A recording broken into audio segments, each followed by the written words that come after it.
I spent all my money defending my son in court, but he was convicted anyway. His wife left him, saying, "I wasted 6 years on a criminal." A few weeks later, he slipped me a note in prison. "Dad, check the attic in my house." What I found there proved his innocence and set off a chain of revenge. Before we continue, please subscribe to the channel and let us know where you are listening in the comments. The gavel struck wood with a hollow crack that seemed to split the air in half. I felt my chest constrict, each breath suddenly requiring conscious effort, as Judge Harrison's voice filled the courtroom with words I'd been dreading for 8 months. "Warren Green, you are hereby sentenced to 3 years in the state correctional facility for theft of property valued at $47,000. The room didn't go silent. That would have been merciful. Instead, the noise sharpened, whispers cutting through the space like small blades, someone's phone buzzing, the prosecutor shuffling papers with satisfaction. I sat in the third row of the gallery, my hands gripping the wooden bench in front of me until my knuckles lost their color. Winter light slanted through the tall windows, turning everything the color of old bruises. Warren stood in the defendant's box, wearing a borrowed suit that didn't fit right at the shoulders. His hands trembled, but his posture remained straight. Albert Scott, my attorney, or rather, the attorney I'd spent my last $68,000 on, slumped beside him, already defeated. Then Melissa stood. The movement was abrupt, theatrical. Every head in the courtroom turned toward her. She stood directly beside me, but I might as well have been invisible. "I wasted 6 years on a criminal," her voice carried across the room with practiced clarity. "This is over." She twisted the wedding ring off her finger, that simple gold band Warren had saved 3 months to buy, and dropped it. The metallic sound of it hitting the tile floor echoed in the sudden quiet. It rolled in a small arc before settling near the prosecutor's table. Warren turned from the defendant's box, his face a map of desperation. "Melissa, don't." She didn't look at him. She looked past him, through him, erasing him with her gaze.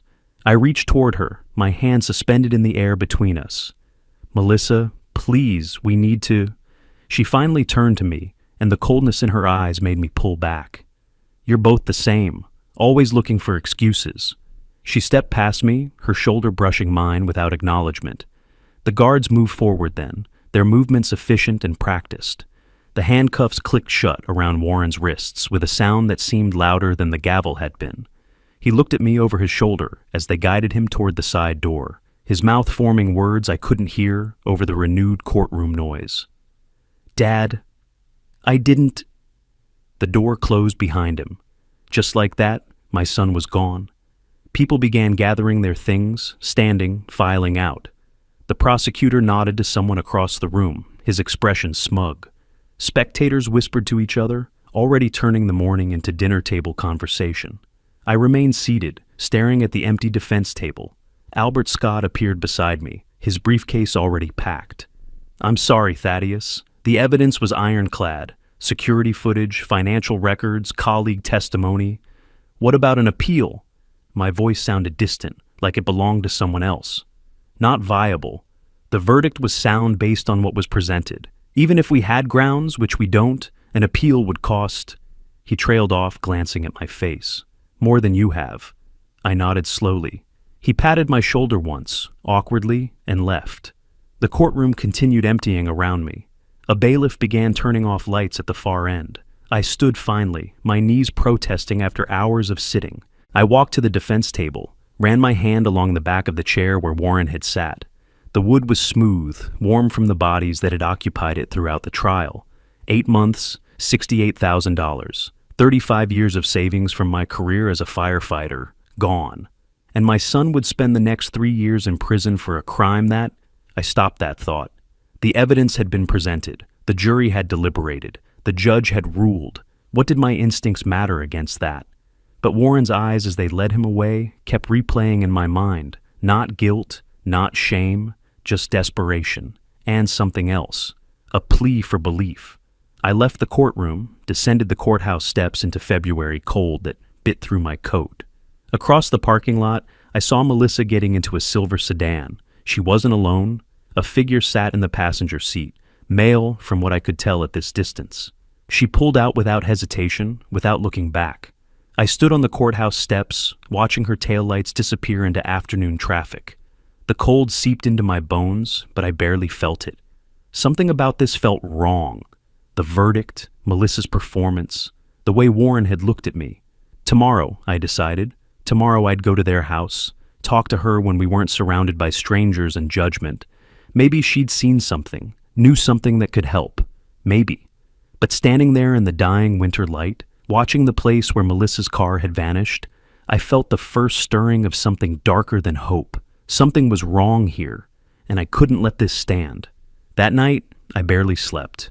I sat at my kitchen table staring at bank statements until the numbers blurred together. $3,200. That's what remained of 35 years saving. When morning light finally crept through my apartment window, I knew what I had to do. I had to see Melissa. Maybe she knew something, saw something that could help Warren. Maybe in her own home, away from the courthouse drama, she'd talk to me.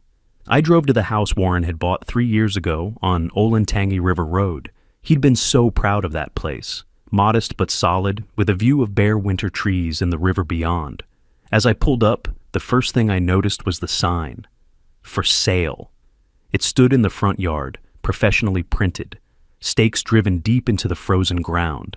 The verdict had been yesterday afternoon. It was barely 9 in the morning now. How had she gotten a sign made, planted, and listed that fast?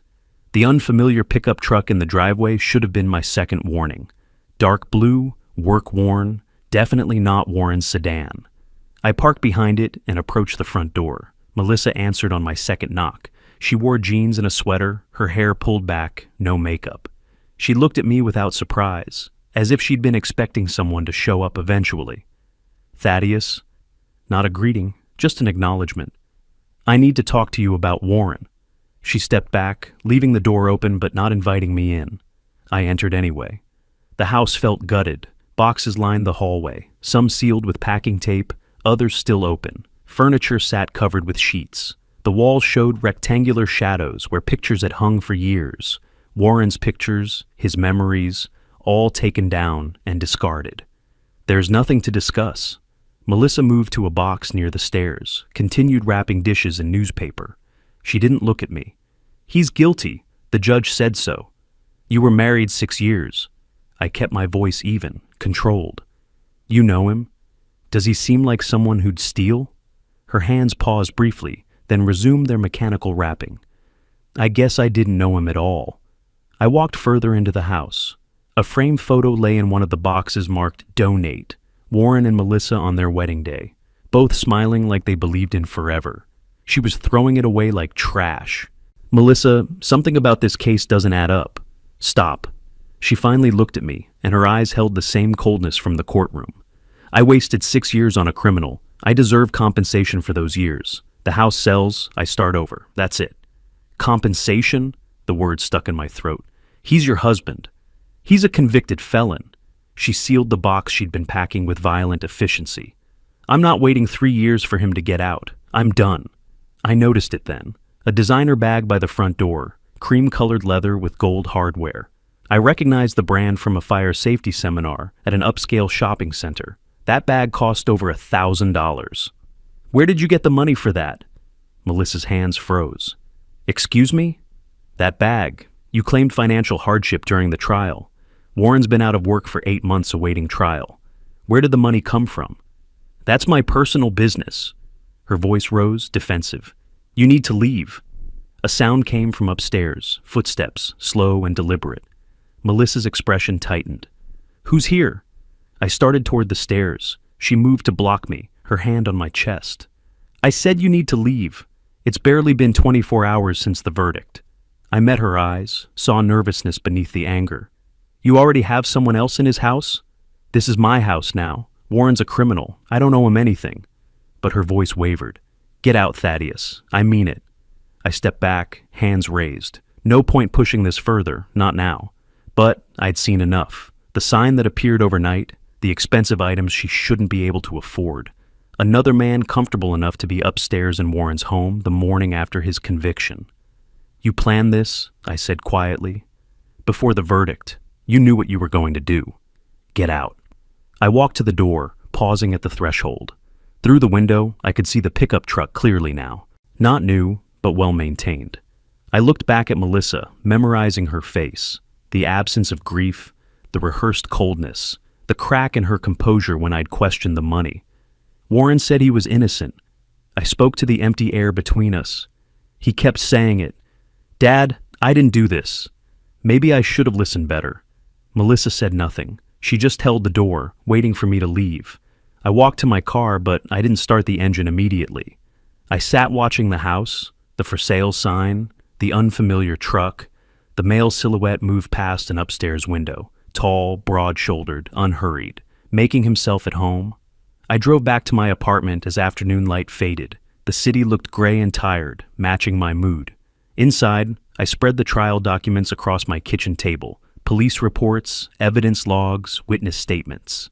Everything Albert Scott had shared with me. Beside them, I laid out my bank statements. $3,200. That's all I had left. My pension covered rent and groceries, nothing more. Warren was in prison. Melissa was selling his house, discarding his life like yesterday's newspaper. But something in her behavior didn't fit. The speed of her actions, the expensive bag, the man already in the house, the nervous edge when I'd questioned her finances. Warren's words echoed in my mind. Dad, I'm innocent. Believe me. I'd spent 35 years as a firefighter. I knew how to investigate scenes, how to trace disasters back to their origins. Every fire starts somewhere. Every crime has a source. What if Warren really was innocent? What if someone had set this blaze deliberately? The question settled in my chest like hot coals. Tomorrow, I'd start looking, not as a desperate father, but as an investigator. Someone had destroyed my son's life. Someone had taken everything from us. If Melissa was involved, if there was evidence I'd missed, I'd find it. Because that's what firefighters do. We find where the fire started, and then we make sure it never burns again. 3 weeks crawled by. I requested a prison visit the day after leaving Melissa at that empty house. Prison bureaucracy moves slowly. Background checks, scheduling conflicts, paperwork that multiplied like fire spreading through dry timber. I spent those weeks analyzing everything, trial transcripts until my vision blurred, evidence lists that made less sense each reading, the memory of Melissa's cold dismissal playing on repeat. I called her phone 17 times. She never answered. I drove past Warren's house 6 times, watching strangers tour it with clipboard-carrying agents, imagining them walking through rooms where my son had built a life. When the approval letter finally arrived, I drove south immediately. Route 23 stretched toward Pickaway Correctional Institution, 25 miles of February farmland stripped bare by winter. I rehearsed what I'd say, how I'd ask the questions burning in my chest without breaking down. The steering wheel felt slick under my palms despite the cold. The prison looked exactly like I'd imagined, concrete and razor wire, guard towers punctuating the gray sky. Inside, fluorescent lights hummed overhead, turning everything the color of old paper. I surrendered my phone, my keys, my jacket, signed forms, passed through metal detectors that beeped accusingly at my belt buckle. The visiting room smelled of industrial cleaner, trying to mask something older, darker, plastic chairs bolted to the floor, white walls without decoration. A guard stood near the door, radio crackling with distant voices. Then they brought Warren in. The shock hit me physical. He'd lost weight, maybe 15 pounds in 3 weeks. His orange jumpsuit hung loose at the shoulders. Dark circles shadowed his eyes, making him look decades older. But when he saw me, something flickered across his face. Not relief, determination. We sat across from each other at the small table. The guard watched from 10 feet away. "How are they treating you?" I kept my voice steady. "Fine, it's fine." Warren's hands rested flat on the table, fingers spread. "The food's terrible, but that's expected." We talked about nothing for 15 minutes. The weather. Whether I'd heard from his college roommate. Small talk that felt like walking through quicksand. Warren's eyes kept flicking toward the guard, then back to me, urgent and careful. "Dad," he leaned forward slightly. "I need you to know. I'm innocent, and I can prove it." My heart kicked against my ribs. "How? What proof?" He glanced at the guard again, then met my eyes. "Not here. Not now." I wanted to grab his shoulders, demand answers. Instead, I nodded. Warren reached for the small paper cup of juice they had provided, his movements casual. Then his elbow jerked, knocking the cup sideways. Orange liquid spread across the table in a bright pool. Sorry. Warren stood, waving toward the guard. Could we get something to clean this? The guard sighed, moved toward a supply closet visible through the doorway. Warren pulled a napkin from his pocket, the thin paper kind from the cafeteria. His hand moved fast, writing something in cramped letters. He folded it once, twice. Dad, could you take this napkin, please, before it gets soaked? I understood. My hand reached across the table, palmed the napkin naturally, slid it into my jacket pocket in one smooth motion. The guard returned with paper towels, began mopping up the spill. 5 minutes later, they ended the visit. Time's up. Warren stood, and for just a moment, his hand gripped mine across the table. Believe me, he said quietly. Please. I do. And I meant it. I walked back through the corridors, collected my belongings, signed out. The February air hit my face like cold water when I pushed through the exit doors. I made it to my car before my hands started shaking. The napkin unfolded awkwardly in my trembling fingers. The writing was barely legible, pressed hard into the thin paper. Attic, my house, left wall, behind insulation, camera, Melissa. I read it 3 times. 4, camera, Melissa, capitalized, underlined, urgent. Warren had hidden a camera in his own attic, had recorded something involving Melissa. My phone showed missed calls from a number I didn't recognize, but I had bigger concerns. I pulled up Melissa's contact, pressed call. It rang 8 times before going to voicemail. I tried again. Same result. I typed out a text instead. Need to come by the house. Important. Please respond. 3 minutes passed, then, I don't live there anymore. House is for sale through Riverside Realty. Don't contact me again. For sale. Of course. I searched the agency name on my phone, found their website. The listing showed Warren's house with professional photos, empty rooms, stage furniture, generic appeal. Showings available immediately. I checked the time. 4:45. The agency closed at 6. Too late to call today. But tomorrow morning, I'd contact Riverside Realty. I'd pose as a buyer interested in viewing the property. Whatever Warren had hidden in that attic, whatever evidence that camera captured, I had to retrieve it before some unsuspecting family bought my son's house and destroyed his only chance at freedom. I drove home through gathering darkness, city lights reflecting off patches of old snow along the highway. The napkin sat folded carefully in my pocket, its message burning like hot metal against my chest. Tomorrow, everything might change. I called Riverside Realty when they opened at 9. The receptionist connected me to Jennifer Chen, the listing agent. I gave my name as Marcus Williams, said I'd seen the Olentangy River Road property online and wanted to schedule a viewing. Wonderful, her voice carried practiced enthusiasm. The house just came on the market, beautiful neighborhood, river views. When would you like to see it? This morning, if possible. I'm relocating for work, need to move quickly. Let me check the schedule. Keys clicked in the background. I have 11 o'clock available. Does that work? It did. I arrived 15 minutes early, parked down the block. The for sale sign stood in the yard like a tombstone. My pulse hammered in my throat as I approached the door. This had to work, no second chances.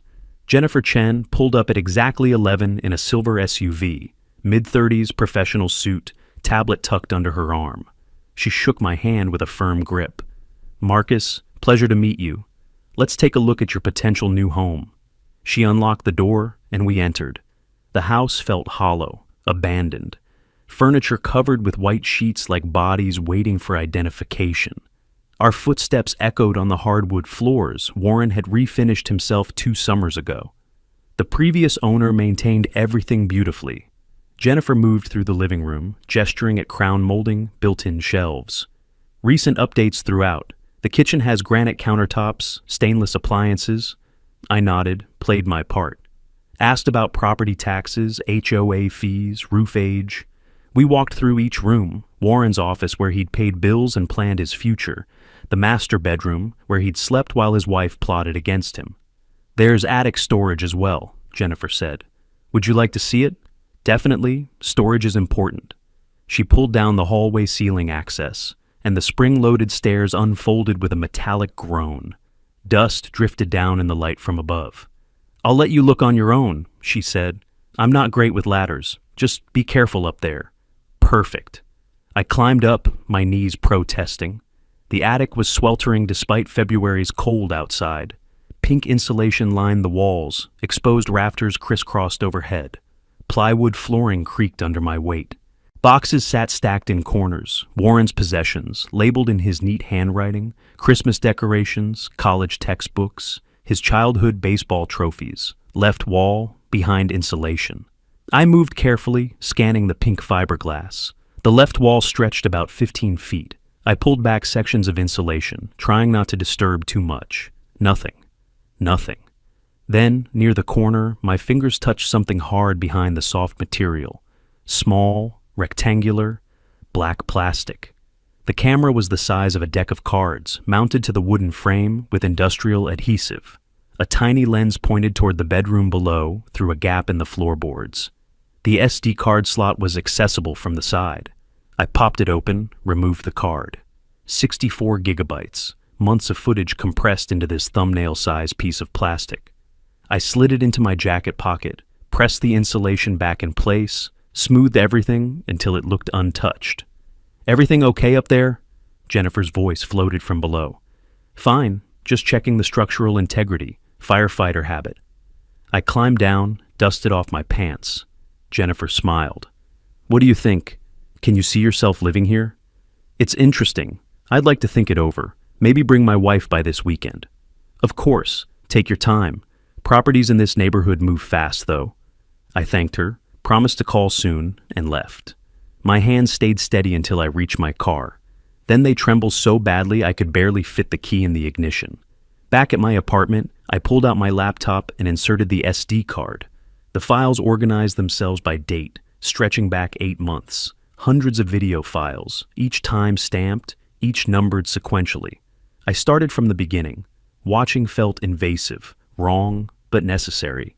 Most footage showed nothing significant. Melissa getting ready for bed, Warren reading before sleep, both of them going through mundane evening routines. The camera's angle captured the bedroom door and about half the room, activated by motion. Hours passed. My coffee went cold. The winter afternoon darkened outside my window. Then I reached footage from 3 months before Warren's arrest. The timestamp read 2:30 a.m. The bedroom was dark, illuminated only by the camera's infrared, giving everything a ghostly green tint. Warren slept. The door opened, Melissa entered, still dressed, phone pressed to her ear. I turned up the volume. "Don't care about the risk." Her voice was low but clear. "I told you, he doesn't suspect anything. He's too trusting." Silence while she listened. "The timeline works. 2 more months, maybe 3. Then we're free and clear." She paced near the window. "Yes, Stanley, I'm sure. Stop worrying." Stanley. The name landed like a punch. "I have to go. He's right here. I'll call you tomorrow." She hung up, undressed quickly, slipped into bed beside Warren's sleeping form. I sat frozen, staring at the screen. 3 months before Warren's arrest, Melissa was planning something with someone named Stanley, making promises about timelines, about being free and clear. I fast-forwarded through more files. The pattern repeated.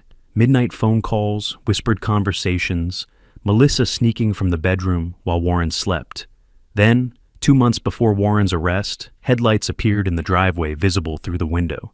Melissa left the bedroom, didn't return for 2 hours. I kept watching. The files dated closer to Warren's arrest showed more meetings, more calls, more evidence of deception.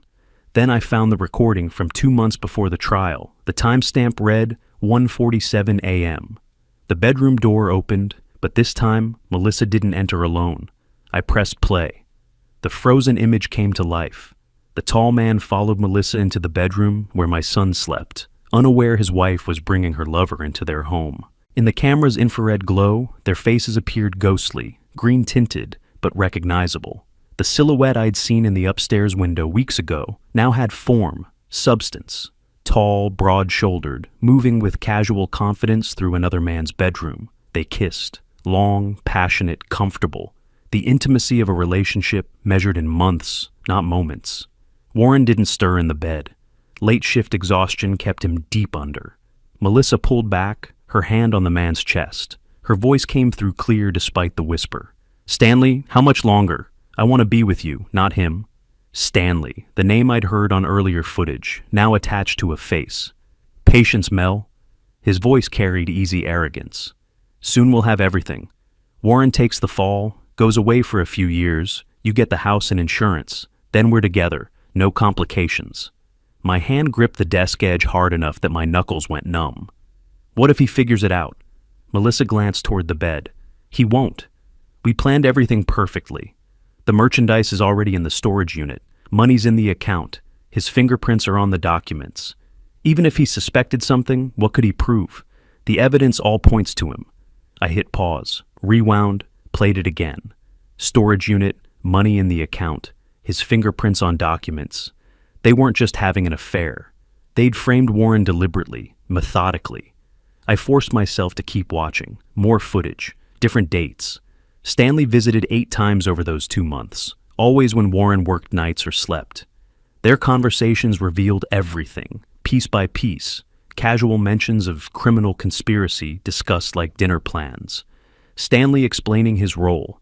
I'll reroute tomorrow's delivery. Nobody questions the driver's route changes. I've done it a dozen times already. Melissa describing hers. I'll generate the purchase orders tonight. Warren's signature is already in the system from when I was administrator. I just copy and paste it. Easy. TechMart truck driver, former administrator with system access.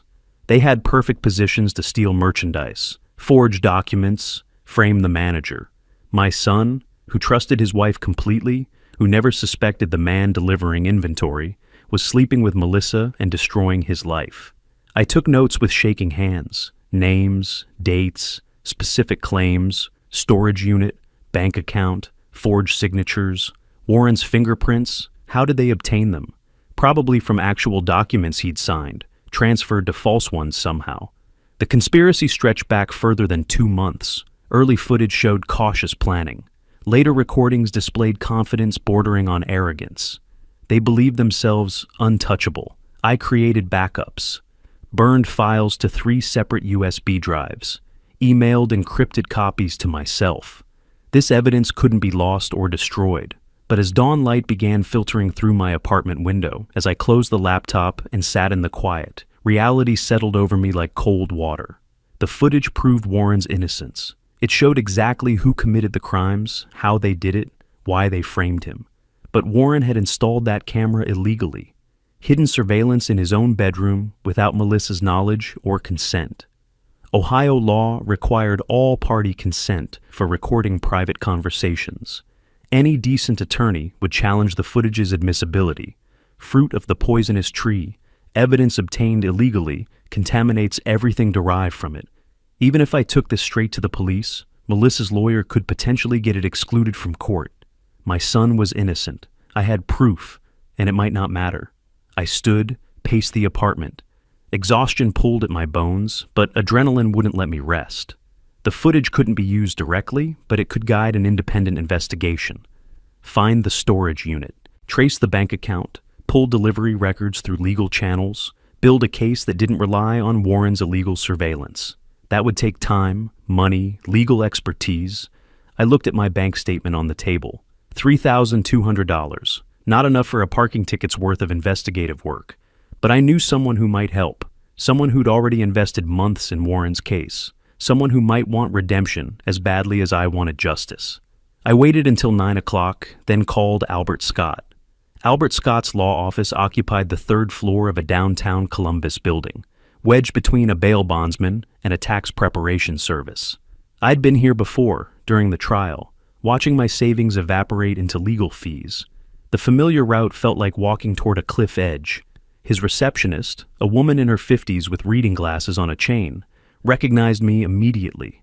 Her expression shifted from professional courtesy to sympathy. "Mr. Green, I'll let Albert know you're here." 5 minutes later, I sat across from Albert in his small office. Law books lined the walls, case files stacked on every surface. A coffee maker in the corner produced something that smelled like burned tire rubber. "Thaddeus?" He leaned back in his chair, studying me. "I wasn't expecting to see you again." "I have new evidence." I pulled out one of the USB drives, set it on his desk. "Warren is innocent. I can prove it." Something flickered in his eyes. Hope, or maybe just curiosity. He plugged the drive into his computer, and I walked him through the footage. His expression changed with each recording. Shock, anger, professional calculation. When the last file finished, he sat silent for a long moment. "This is remarkable." His voice stayed level, but his hands betrayed tension. "Melissa and this Stanley Lopez, they planned everything, documented their own conspiracy. Can we use it?" Albert's pause told me the answer before he spoke. "Not directly. The recording is illegal. Ohio's an all-party consent state. Your son installed hidden surveillance without his wife's knowledge in their private bedroom. Any prosecutor would have the footage excluded immediately." "But it proves—" "I know what it proves." He held up a hand. "And we can use it strategically. The footage gives us targets: Stanley Lopez, the storage unit, bank accounts, forged documents. We file discovery requests through proper channels. We investigate Lopez's employment records, delivery routes, financial transactions. We build a legal case based on evidence obtained correctly. How long will that take? 1 to 2 months minimum, maybe longer depending on cooperation from Techmart, banks, Lopez himself." Albert met my eyes. "And it will cost money. Private investigators, document analysts, filing fees. We're talking 15,000, possibly more." The number landed like a physical blow. 15,000. I had 3,200. "I don't have that kind of money." My voice came out flat. "I spent everything on the trial." "I know." Albert's expression softened. "I wish I could help differently, but what can I do?" I cut him off. "There has to be a way." He thought for a moment. "Do you own anything? Property, vehicles, anything with equity?" I'd bought my truck 20 years ago, paid it off 15 years back. A 2005 Ford F-150, well-maintained despite age. Not worth much, but something. My apartment, I'd put down 20% when I bought it in 1998. Maybe 8,000 in equity remained. My truck, my apartment has some equity I could borrow against. That's a start. Albert pulled out a calculator, began running numbers. "If you can raise 15,000, I'll handle everything. Discovery requests, independent investigation, filing for appeal based on new evidence. No guarantees, but with what's on that footage, we have a real chance." A real chance. After 8 months of watching Warren's life disintegrate, those words felt like oxygen. I spent 3 days arranging it, sold the truck to a dealer for $4,500, less than it was worth, but I needed cash immediately. Applied for a home equity line of credit, got approved for $8,000 based on my pension income. Combined with my remaining savings, I had enough. Barely. When I returned to Albert's office with a cashier's check for $15,000, my hands didn't shake. Every dollar represented a piece of my future I'd never recover. Retirement security, transportation independence, financial stability. At 64, I had no years left to rebuild what I was sacrificing. But Warren had even less time. 3 years in prison for a crime he didn't commit, while the people who destroyed him walked free. Albert took the check, his expression serious. "I'll start immediately. Discovery filings go out tomorrow. We'll need patience, though. Legal channels move slowly." "How slowly?" 6 weeks minimum before we get responses. Another month to analyze what we receive. Then we file the appeal with attached evidence. The court schedules hearing. We're looking at late June, possibly July, before anything happens. April now. 2 months, maybe 3. Melissa's house was still listed for sale. If she sold before we completed the investigation, she'd disappear with Stanley and the money, leaving Warren to serve his sentence. "What about Melissa?" I asked. "If she sells the house, we can't stop her. The house is in her name now as surviving spouse from a criminal conviction." Albert saw my expression. "I know it's wrong, but until we prove fraud and conspiracy, legally she's entitled to move on with her life." I left his office without my truck, without my savings, with only hope and a legal strategy that might take too long to matter. The bus stop stood 2 blocks away. I rode home watching the city pass through scratched windows, thinking about choices and consequences. My apartment would feel different now, knowing I'd mortgaged it for a chance at justice. Every month's payment a reminder of what I'd risked. But I'd made my choice. The bus stopped 3 blocks from my apartment. I walked the rest, collar up against the April wind. Warren's house was listed for $185,000. Albert said interested buyers were already viewing it. If Melissa sold before we completed the investigation, she'd vanish with Stanley and the money. My son would stay in prison, and I'd have nothing. No savings, no truck, possibly no home. But I'd made my choice. For the next month or two, I'd wait. I'd let Albert work through official channels. And I'd hope the system that had failed Warren once wouldn't fail him again. 4 weeks crawled by. I established a routine. Bus to Albert's office every Friday for updates, visits to Warren on approved dates, evenings alone, reviewing what we knew versus what we could prove. The legal machinery moved slowly, grinding through bureaucratic channels with maddening deliberation. Then, Melissa moved faster. The knock on my door came on a Tuesday morning in early May. I wasn't expecting anyone. Through the peephole, I saw a man in a suit holding an envelope. Thaddeus Green? He waited while I opened the door. "You've been served." The envelope felt heavy in my hands. I closed the door, tore it open standing in my small entryway. Legal letterhead. Melissa Green, plaintiff versus Thaddeus Green, defendant. Civil suit for defamation. $50,000 in damages. The amount made my knees weak. $50,000. The lawsuit claimed I'd been spreading malicious rumors about Melissa's involvement in criminal activity and an extramarital affair, damaging her reputation and causing emotional distress. I took the bus to Albert's office immediately. He spread the documents across his desk, reading with professional detachment that I envied. When he finished, he leaned back, steepling his fingers. "She's trying to intimidate you." His voice stayed calm. "This is strategic. If you publicly accuse her without solid proof, she could actually win a defamation case. So I'm supposed to stay quiet while my son rots and she walks free? You stay strategic. We build the case properly, legally." He tapped the lawsuit. "She's scared. That's why she's attacking. Someone warned her we're investigating." "Who?" "Could be anyone.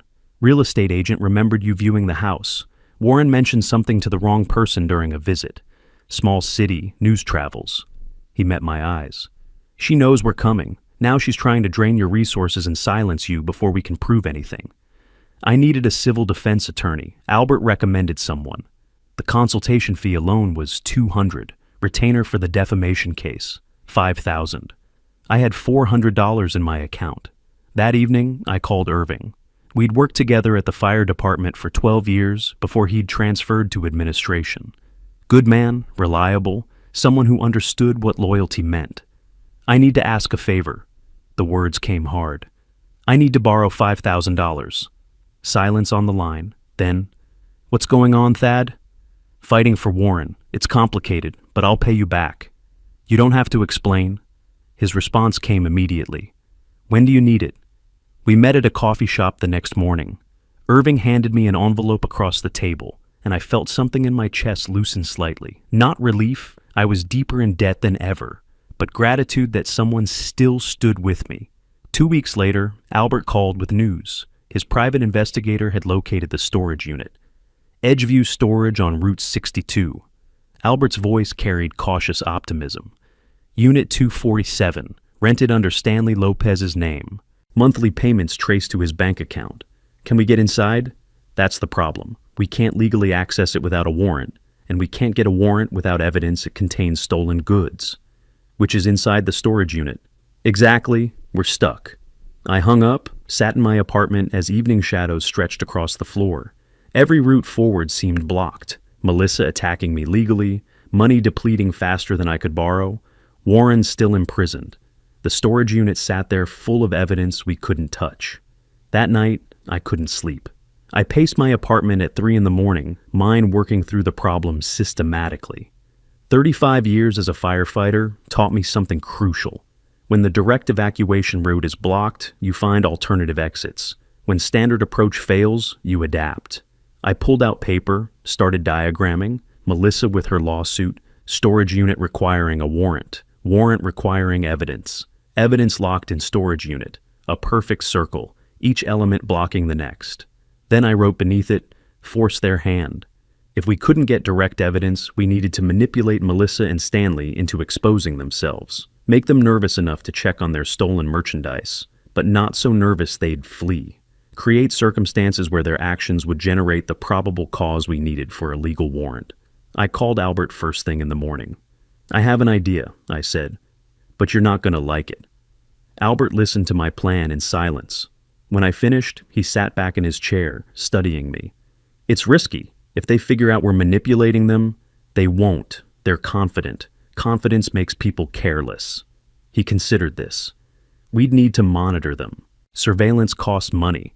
"How much?" $3,000 for a week of professional observation.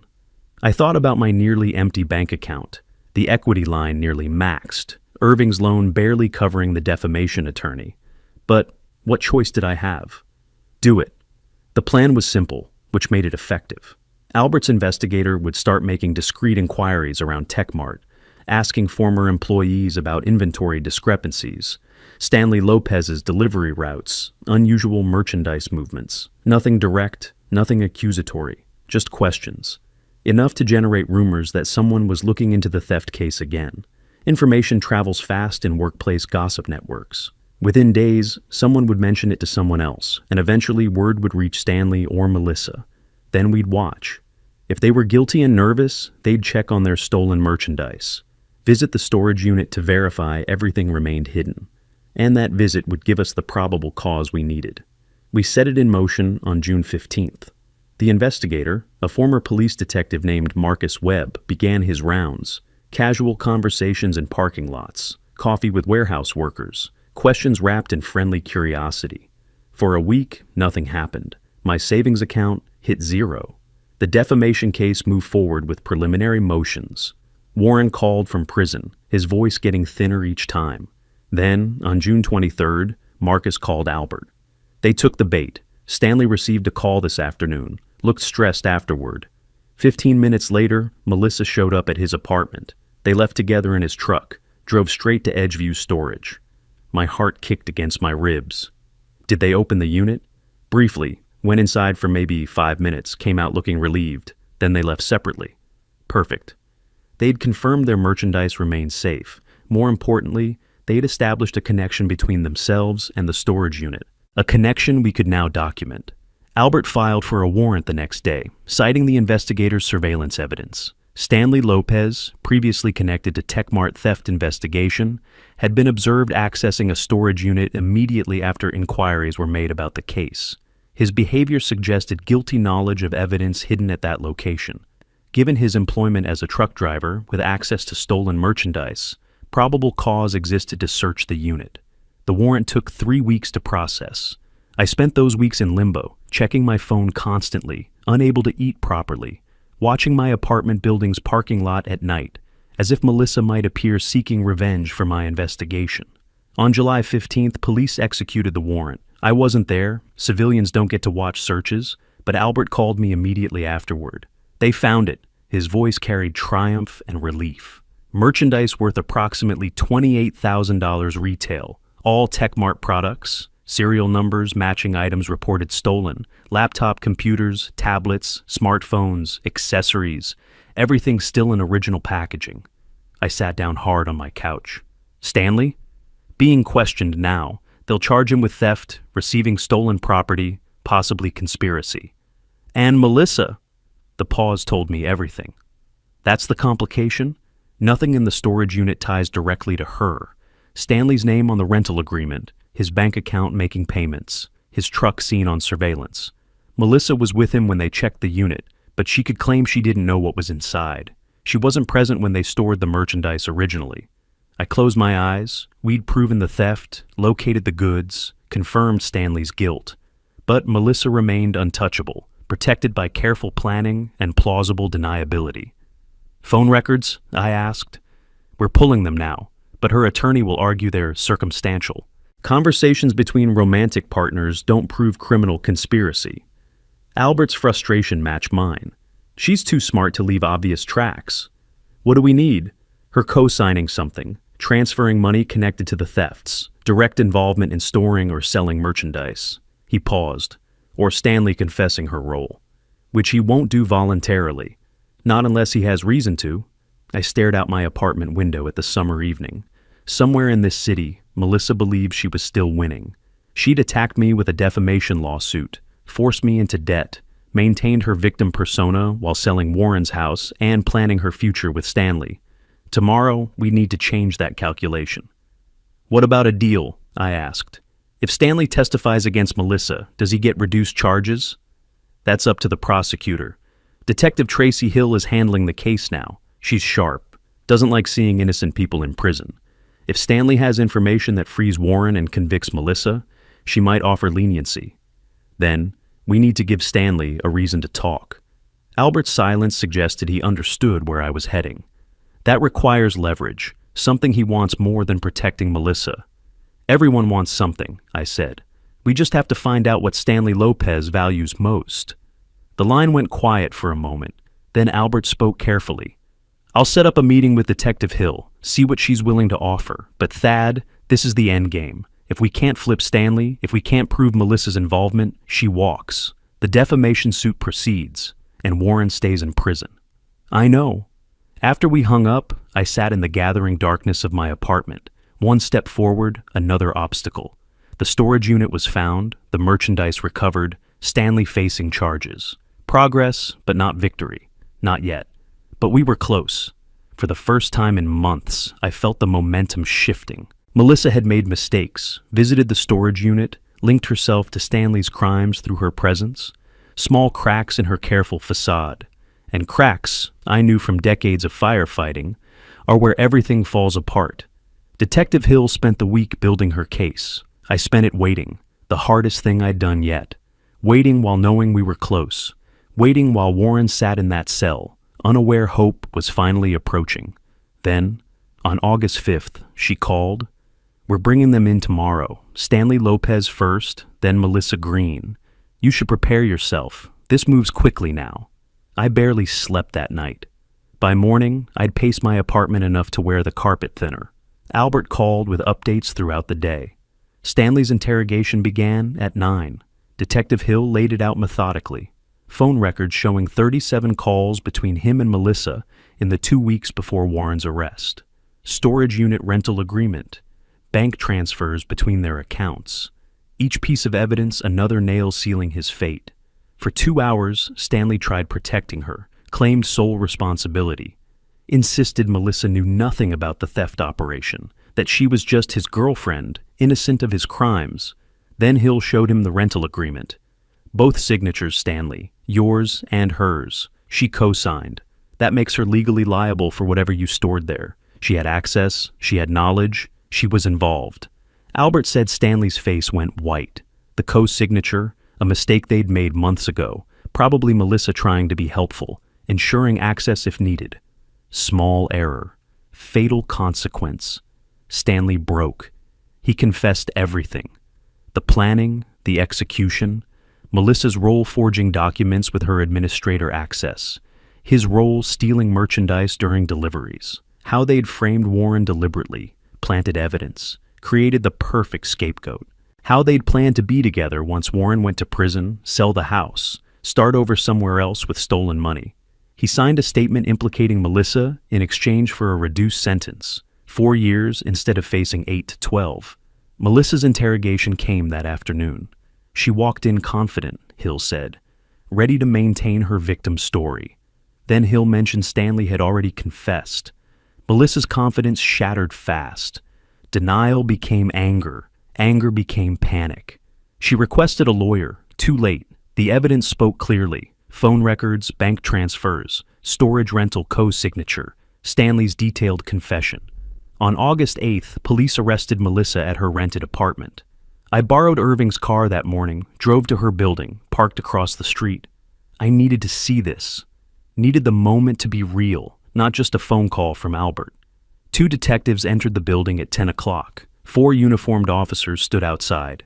Neighbors gathered, sensing drama. I leaned against Irving's sedan, arms crossed, waiting. 15 minutes later, they brought her out, handcuffs behind her back. Officers on each side, professional and efficient.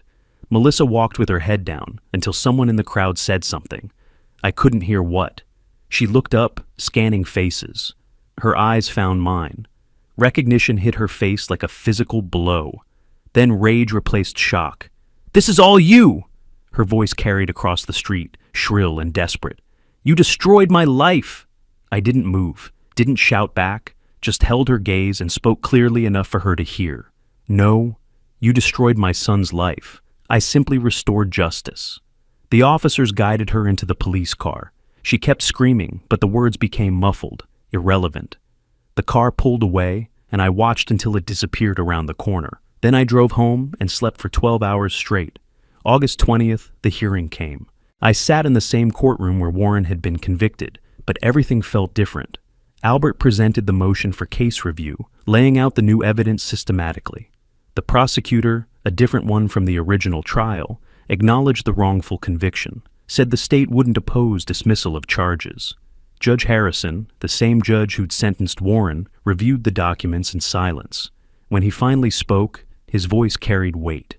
"Mr. Scott, the evidence presented is compelling. The court finds that Warren Green was wrongfully convicted based on fabricated evidence and criminal conspiracy. All charges are dismissed, effective immediately." My hands gripped the bench in front of me. 6 months of fighting reduced to those simple words. All charges dismissed. "Thank you, Your Honor." Albert's voice stayed professional, but I heard satisfaction underneath. "My client has been incarcerated for 6 months for crimes he didn't commit. The state will prepare his release. This injustice is corrected today." I left the courthouse and drove south on Route 23, retracing the path I'd taken months ago for that first prison visit. But this time, I wasn't going to sit across from my son in a sterile visiting room. This time, I was bringing him home. The prison gates opened. Warren walked out wearing the clothes he'd been arrested in, the borrowed suit, wrinkled now, but still his. He looked thinner, older, marked by 6 months of undeserved punishment. When he saw me waiting by the car, his face broke into something between a smile and a sob. I hugged my son for the first time since the verdict, held him while he shook, while everything he'd endured finally had permission to surface. "Let's go home," I said when he could breathe again. We drove north in silence, Warren staring out the window like he'd forgotten what freedom looked like. Justice was a heavy word, but it was the right one. We'd fought for it, paid for it, earned it. And now, finally, we had it. Warren stayed with me those first few days. His house sat empty, filled with memories he wasn't ready to face. We didn't talk much about what had happened, didn't need to. He knew I'd fought for him. I knew he'd survived something that would have broken weaker men. On the third morning, over coffee in my small kitchen, he finally asked about the camera. I installed it 2 months before the arrest. His voice stayed quiet. Melissa was different, distant, coming home late. I suspected an affair, wanted evidence for divorce. I never imagined, he trailed off. The camera saved you. Illegally obtained evidence. He smiled without humor. The thing that almost got me convicted for crimes I didn't commit turned out to be the thing that proved my innocence. There's irony in that. There's justice in that. Early September, Melissa and Stanley's sentencing hearing arrived. I attended, sitting in the back row. Melissa got 7 years for conspiracy, theft, forgery, and fraud. Stanley got 4 for his cooperation. Both would be eligible for parole earlier, but not soon enough to erase the consequences. Melissa didn't look at me when they let her out. Stanley did briefly. I saw recognition there, maybe even understanding. He'd chosen wrong, loved wrong, destroyed an innocent man's life for promises that proved hollow.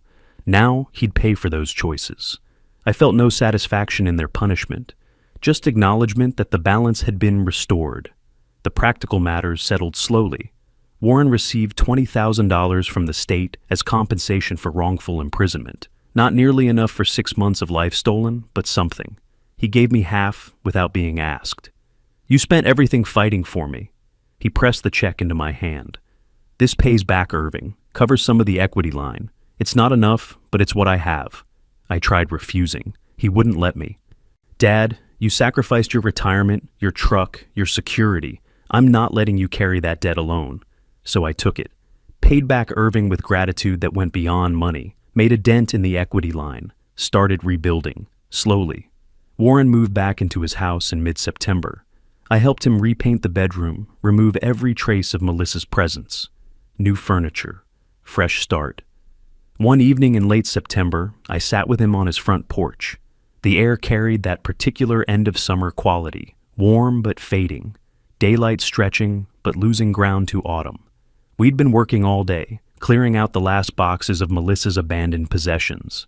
Now we rested, two tired men watching the neighborhood settle into evening. "You could sell it," I said. "Start completely fresh somewhere else." Warren looked at the house, the yard he'd maintained, the street where he'd imagined building a future. "No." She tried to take it from me. "I'm keeping it. I'm rebuilding here." I nodded. That was the right answer. Not running from the past, but reclaiming what was stolen. Cicadas sang in the trees, cars passed occasionally, their headlights cutting through gathering dusk. Somewhere down the block, children played. Last gasps of summer freedom before school routines reasserted themselves. Warren shifted in his chair. "I can't believe it's over." "It's not over. You've got rebuilding ahead, explaining gaps in employment, processing what happened. That takes time. But the fighting's over, the uncertainty. That part's done." We sat in comfortable silence, father and son, both marked by battle, both surviving to see peace. Not the life either of us had planned 6 months ago, but the life we'd earned through persistence, strategy, and refusing to accept injustice. The sun touched the horizon, painting the sky in shades of orange and pink, colors that reminded me of fire, the element I'd spent 35 years fighting and understanding. Fire destroys, but it also purifies, burns away what's rotten, makes space for new growth. Warren looked out at the street, at the ordinary suburban evening unfolding around us. Everything looks the same, but everything's different. I understood completely. 6 months ago, I'd been a retired firefighter living on savings, watching my son convicted of crimes he didn't commit. Now those savings were gone, replaced with debt and exhaustion. My truck was sold, my apartment mortgaged, my comfortable retirement transformed into years of rebuilding. But my son sat beside me, free. The house would always carry memories of betrayal, but it could also hold new memories, better ones. "That's how it goes," I said. "You fight through the fire, you come out different, changed, but still yourself." Warren nodded slowly. "Thank you, for believing me, for fighting when I couldn't. You're my son." There was never a question. The streetlights flickered on, marking the transition from day to night. Tomorrow would bring new challenges. Warren finding work, me continuing to rebuild finances, both of us learning to live with the scars this battle had left. But tonight, we had this. Quiet evening, simple presence, peace earned through struggle. Justice was a heavy word, but accurate. We'd fought for it, paid for it, earned it. And now, finally, we had it. Not perfect, not without cost, but real and ours and enough. If you like this story, please like this video, subscribe to the channel, and share your impressions of this story in the comments. To listen to the next story, click on the box on the left. Thank you for watching.